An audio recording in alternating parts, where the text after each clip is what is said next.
So, hello, Gabriel. We are thrilled to have you join us for to talk about your upcoming concert. So, what do you tell me about the career trajectory of a harpsichord player? Well, I can say I think probably no two harpsichord players have exactly the same career trajectory because it is such a niche instrument. There's kind of a limited repertoire of old music and a little bit of more contemporary music. I think most harpsichordists that I know of kind of have a multifaceted career of some kind. So a lot of us are also organists because organ and harpsichord have a lot of similarities. So I think probably the majority of harpsichordists that I know of have some kind of church organist position. But I've also known a lot of harpsichordists that get into higher education because there's kind of like a scholarly aspect to playing the harpsichord. There's a lot of like research involved, and kind of uncovering how music was played at the time. I've known some harpsichordists that professionally tune and maintain and restore instruments too, or have started their own early music groups. So there's lots of different potential trajectories for a harpsichordist. Yeah, no, thanks. And I love that. So, did you start out as a pianist or as an organist, or did you actually start out playing a harpsichord? I started out with piano. I mean, I've sort of in a typical fashion, I started taking piano lessons when I was maybe seven or 6 or 7, I think. And kind of as I developed, I really fell in love, especially with the music of Bach, and had the opportunity when I was 14 to play on some historical harpsichords that were privately owned just near where I grew up. And that kind of ignited my passion for playing old music on the instruments that composers really had in mind at the time. Yeah, that's really interesting. And now, do you own your own harpsichord?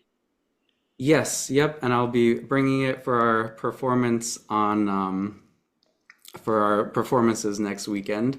I have a very large and um,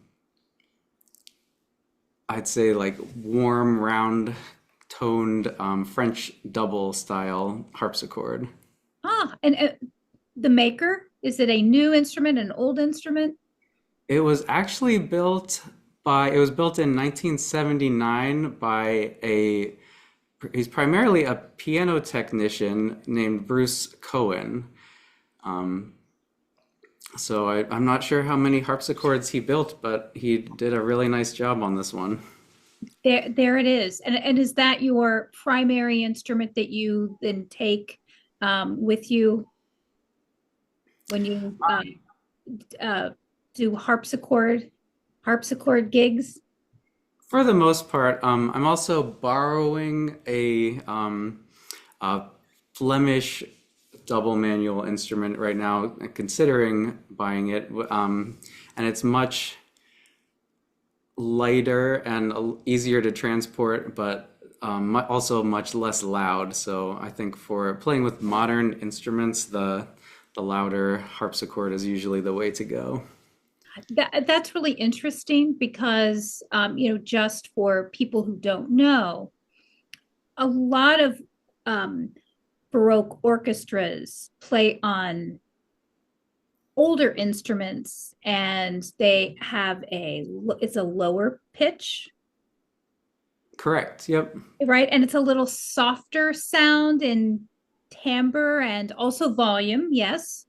Yes. Yeah.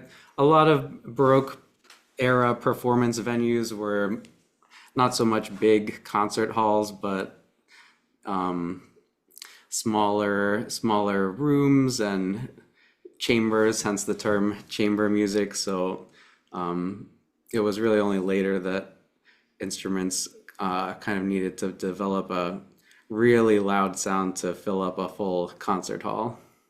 And that must be difficult to transport a harpsichord, around. I mean, I would think that that would be daunting.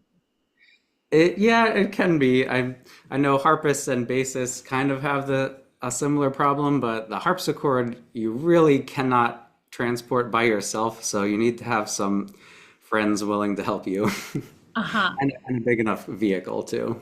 Uh-huh. I I should mention I bought a harpsichord for my Oh, really? last year. Oh, wow. Yeah, What do you play? I do play. I do play. I was trained at, as a keyboardist, mostly piano. And Oh, I did a little bit of harpsichord work, and I just really have leaned into it the past few years, as an amateur. And I'm really having a lot of fun. There's a lot of tuning. yes. Yeah, a lot of tuning, yeah, maintenance. Um, what type of harpsichord do you have, if you don't mind me asking? So I have, oh, are you kidding? I'll probably take up the entire session here just talking about my harpsichord. It is a single manual. It was built by, it's a new instrument by Ernest Miller. He's a maker out of North Carolina. And it's just a beautiful little instrument. Just, a single keyboard. It is transposed so that you can go from the 415 to 440. That is really convenient. My big louder instrument is not transposing, so I have to completely retune it every time I need to change pitches. So Yeah. And I think that's a huge difference for people who may play piano but have not played a harpsichord. There's a lot of tuning involved. yes, yeah, that's probably one of the biggest hurdles I would think between from transitioning from piano to harpsichord. You really have to be your own tuner and technician. And besides tuning, there's also, you've probably already experienced this, but the plectra can weaken and break over time, so you have to know how to replace those, and sometimes strings will break. So it is, you have to enjoy that kind of hands-on mechanical side of things to be a harpsichordist, I think. And it came with all of these strings, Oh yeah. right? Replacement strings. And I'm like, oh my gosh, what do I do with this? But it really is, it's enjoyable. I'm having a lot of fun with it. Oh, that's great. I didn't realize I was going to be talking to a fellow harpsichordist. So, Oh, yes, yes. So, just talking a little bit about the actual Brandenburg Concerto. Um, I love the number three. I've heard it referred to as a harpsichord concerto, or is it a concerto grosso? well, Concerto number five, I think um, you could consider that to be the very first harpsichord concerto ever written. Before Brandenburg 5, the harpsichord was really only ever relegated to the continuo part in a concerto, and the soloist was always, violinist, flute, cello, what have you. But there's a theory that Bach might have written Brandenburg 5 because he had just bought a new large harpsichord from Berlin. So it's possible maybe that was the first time that he felt the harpsichord could be loud enough to stand up as a solo instrument. But that's just one theory. Um, I love that. So, in the Brandenburg 3, you will play more continuo style. yes, correct. Yep. Brandenburg 3, the harpsichord just plays continuo. Well, I shouldn't say just, but where you're improvising harmonies based on the bass line and some numbers that tell you roughly what chords you should be playing. Oh, that's great. And and Can you explain a little bit of the difference between playing continuo versus actually playing a concerto? Well, Brandenburg 5 is really interesting in that regard because you're constantly going back and forth between the two roles.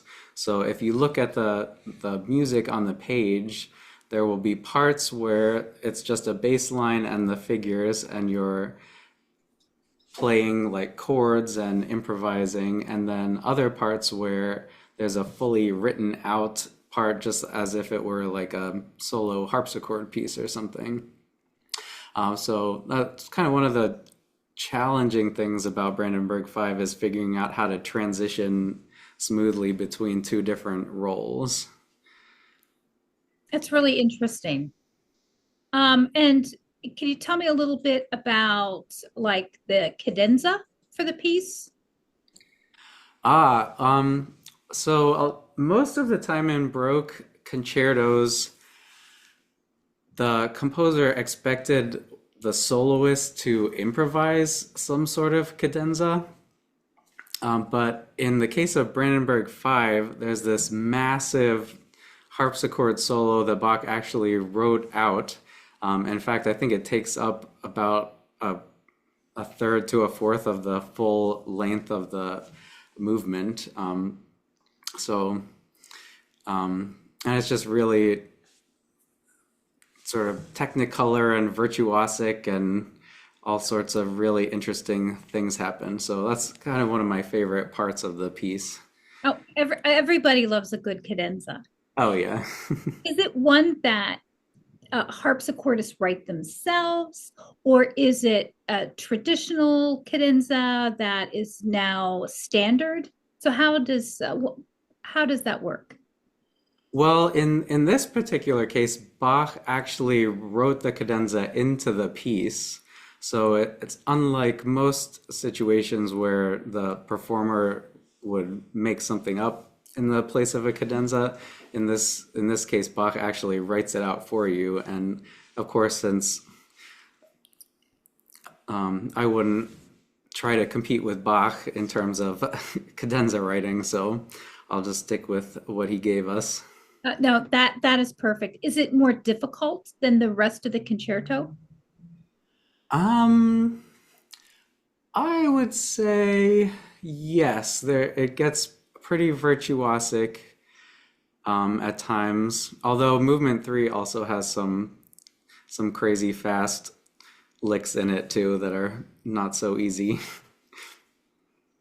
Because I always imagine that, particularly with cadenzas, that you really get a feel for the technical virtuosity of a particular composer, like Hmm. Bach, who wrote this for himself, obviously, or Mozart, who wrote various cadenzas for his own keyboard. I always find that really fascinating that it's almost like a snapshot in time. Yeah, yeah, that's very true. And I guess we're really lucky that Bach did write it out for us so we can kind of get an idea of how amazing his cadenzas must have been. Uh, Absolutely. And you want to tell me just a little bit about, like, just from a musical standpoint, like, what do you find really enjoyable about this particular concerto? Um, well, I can say I think it's really one of my lifelong favorite pieces. Um, of course, the first movement, the humongous harpsichord cadenza, is a lot of fun as a harpsichordist. And then the second movement's just this like heart achingly beautiful chamber piece. It's just the soloist. The rest of the orchestra drops out for that movement. And then the third movement, it's the triplets just kind of bubble over with joy. So it's just a really, really fantastic piece to play. Oh, I love that. I'm so looking forward to it. And can you tell me a little bit, is particularly something as difficult as this? So, what's sort of your practice routine, or how do you prepare to for a performance like this?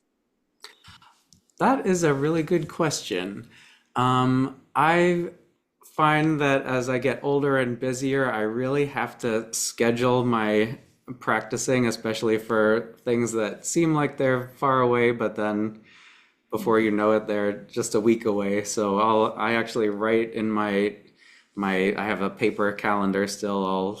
Each day I'll write what things I need to practice to make sure I'm at the right place by come performance time. Great. And do you like the day of the performance? Like, how much warming up do you need to do? The day of a performance, I try and not do too much playing, just kind of enough slow practicing to kind of get my fingers warmed up and maybe cover some of the scariest spots. But that's usually Those, the those, day of. right, those devilish little spots, right? Um, do you want to tell me like a little bit about like what your training is? That Sure. how all of this came about? Well, starting in high school is when I really became, or maybe like middle school is when I really started becoming very serious as a musician and really, really loved early music. My high school senior piano recital was Bach's Goldberg Variations, which a lot of people will probably be familiar with if they're fans of Bach. Um, but I started off my college career as a piano major, not even really having it on my radar that you could be a harpsichord major, but ended up switching halfway through. I went to Oberlin Conservatory, and they have a kind of a well-known historically informed performance program. So they have students that major in Baroque violin and Baroque flute and recorder and Baroque oboe and things like that. So that was really a wonderful experience. And then following that, I did a master's degree at Juilliard, which has a relatively newer historical performance program. And that was also a cool experience, especially getting to work with a lot of the really big name conductors in the field of early music, people like William Christie and Jordi Savall, and working with great teachers and doing lots and lots and lots of performing. And then after that, I ended up actually getting another master's degree in organ performance to kind of round out my keyboard opportunities, I guess you could say. So those are my degrees in music. That's a lot of education. That is impressive. I never went for the doctorate, but it was a lot of years of school, that's true. That is for sure. When you said that you started with the Goldberg variations on piano, and I think a lot of people who enjoy classical music would be familiar with Glenn Gould, who played those Goldberg variations on piano. How is it the difference between playing that on piano and then shifting to playing it on harpsichord? Ah, that's a really good question. Well, with Goldberg variations specifically, Bach actually, it's one of the very few pieces that Bach specifically wrote for a two manual harpsichord. So there's all sorts of places where your hands are doing this kind of crossing over thing, and sometimes you'll be um, both hands will need to be on the same note even as you're crossing over. So on piano, you kind of have to fake some of those things a little bit, whereas on harpsichord, you can really play it exactly as intended. Um, and besides that, of course, piano, you have this big dynamic palette. Whereas harpsichord, in some ways, it feels limiting because you can't just play louder and softer by pressing the key harder or softer. But in other ways, it really opens up different possibilities for expression with things like timing and articulation. So, Yes. Yeah, sorry. Yeah, go ahead.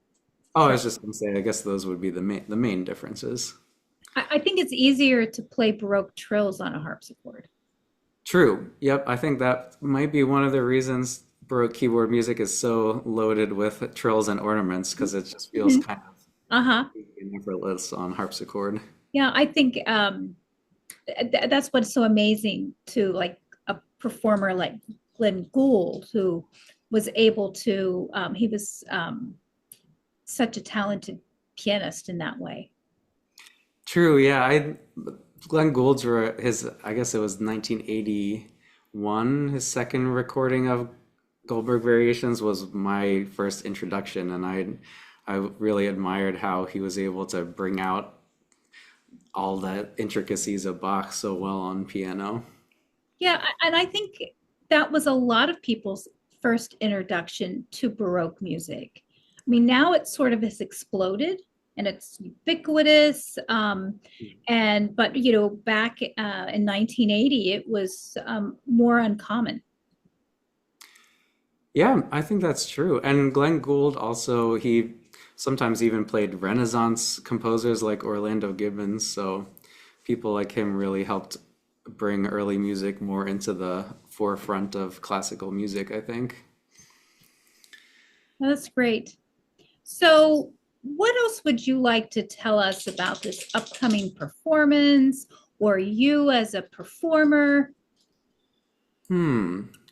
Well, first of all, I hope that whoever is out there listening will consider attending because I think there's a lot of really great music on this concert. Not just the two Brandenburgs, but also a really beautiful cantata for soprano and a really interesting French piece based on the elements. Um, um,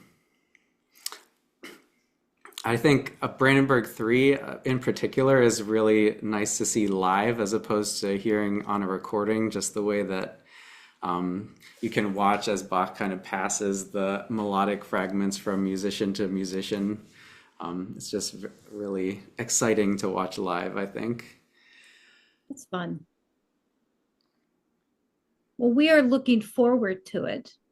And I really appreciate you giving us sort of a sneak preview and insight to you as a performer and as a musician. And we are looking forward to seeing you January 17th and 19th at the Kimmel.